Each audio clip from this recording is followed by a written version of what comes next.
बच्चों, कैसे हैं आप सभी? मैं आशा करती हूँ आप सभी लोग स्वस्थ और प्रसन्न होंगे। आज हम हमारा पाठ वाक्य विचार को पढ़ेंगे और समझेंगे। आइए इसे शुरू करते हैं। ये है हमारा पाठ 4 वाक्य विचार। वाक्य किसे कहते हैं? वाक्य शब्दों से मिलकर बनाए जाते हैं। शब्दों के सार्थक समूह को वाक्य कहा जाता है। वाक्य में यह जरूरी है कि शब्दों का जो क्रम है वह सही हो, तभी वह वाक्य कहलाएंगे। यदि वाक्यों में शब्दों के क्रम सही नहीं होंगे तो वे वाक्य नहीं कहलाएंगे। आइए इन्हें शुरू करते हैं। वर्णों के मेल से शब्द बनते हैं और शब्दों के मेल से ही वाक्य का निर्माण होता है, यानी वाक्य बनते हैं। मोर नाच रहा है नाच मोर, मोर नाच रहा है। तो नीचे वाला जो वाक्य है यह वाक्य सही है। पढ़ा रही है अध्यापिका गलत वाक्य है। पढ़ा रही अध्यापिका पढ़ा रही है, यह वाक्य सही है। इन दोनों वाक्यों में क्या अंतर है?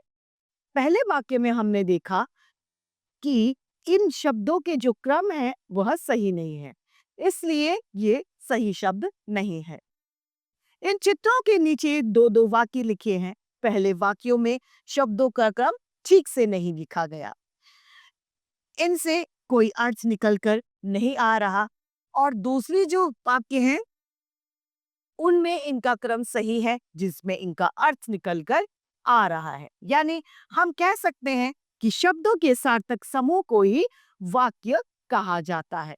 यानी हम इस बात को समझ लें कि जब वाक्य तभी बन सकता है जब इसके शब्दों का क्रम सही हो। यानी अगर शब्दों का क्रम सही नहीं तो ये वाक्य नहीं कहलाएगा। आइए आगे पढ़ते हैं। इसमें विशेष बात यह है कि वाक्य में दो बातों का होना जरूरी होता है। एक तो काम करने वाला और कार्य। क्रिया और कार्य वाक्य में जरूरी होते हैं। वाक्य के अंग होते हैं। वाक्यों को दो अंगों में बांटा गया है। पहला कौन सा है? उद्देश्य। दूसरा विधेय।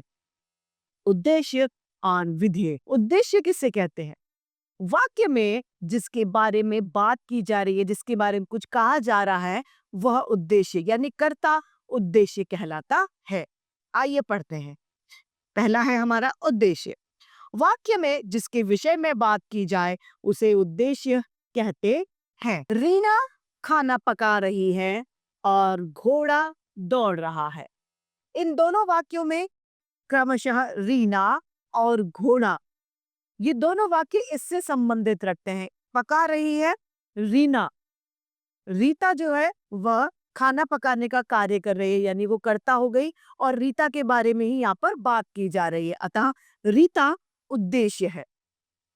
घोड़ा दौड़ रहा है तो घोड़े के बारे में बात की जाइए और घोड़ा ही यहाँ पर करता है। अतः यहाँ पर घोड़ा उद्देश्य हो गया। यानी यह बात साफ है कि जिसके बारे में बात की जा रही है और कुछ कहा जा रहा है वह उद्देश्य कहलाते हैं। दूसरा आता है इसका भाग, दूसरा भेद है हमारा विधेय। विधेय किसे कहते हैं?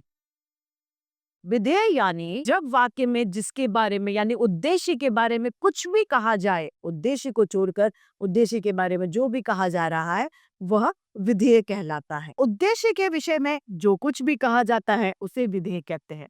जैसे कि रीता खाना पका रही है, मैं खाना पका रही है, यहाँ पर उद्देश्य, यहाँ पर विधेय हो गया।